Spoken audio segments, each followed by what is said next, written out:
The last topic I want to talk about is consumption. Consumption is a very interesting issue now.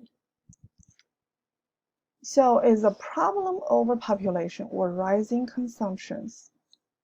Look at this graph here. To support a baby in Afghanistan,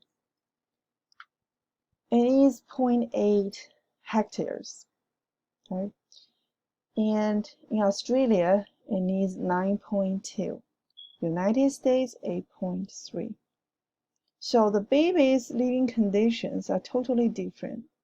This is 10-fold, and this is like 12-fold. And I just think how unfair is for some of the children of the world, and because some babies have consume much more resource than some of the population. So when TFR decreases, the GDP increases, the total increase in resource use continues to climb, even with lowering TFR, resulting in overconsumption as population numbers decrease. So for some of the countries, the population is not high, but they consume a lot of resources. Here's my slide. Okay. This graph shows more. Low income and high income. This is the ecological footprint analysis. This is a good time for me to talk about ecological footprint analysis. And hopefully you still remember what does it mean, okay? And some people present the ecological footprint without any unit. If you present the data without any unit, that doesn't tell the people nothing. So the correct unit is GHA, the global hectares. And you can see the difference between low-income families and high-income families. The average resources consumption and population generation of the richest 1 billion people on Earth. Remember, we have 7. So the 1 billion, 1/7 richest people is using more than 32 times that of the average for the other 6 billion people on the planet, at least a 32-fold difference.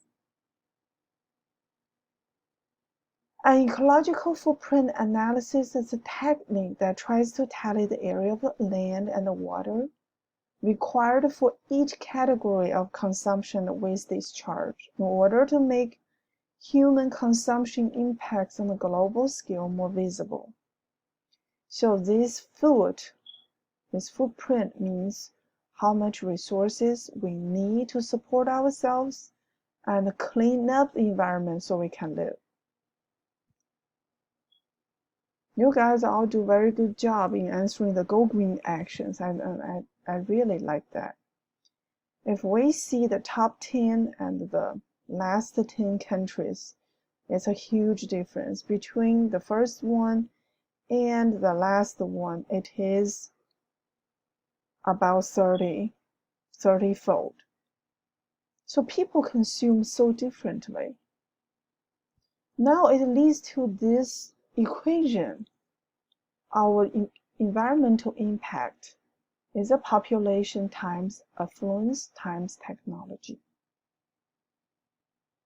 So what does it tell us? It tells us the human environmental impact depends on more than just our population size. Our large nation doesn't necessarily mean they consume more resources or put more burden on the planet. And I have a picture I'm going to add to the slide, 2 different families in developing countries and developed countries. You can see how much stuff they consume, how much energy they use. That is drastically different.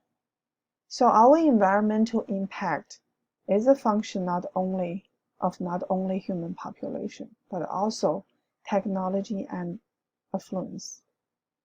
What can we do? Know our footprint, know how to reduce our footprint, and support the education rights of the ladies, and explore how technology solutions might help. And this concludes all the chapter 6.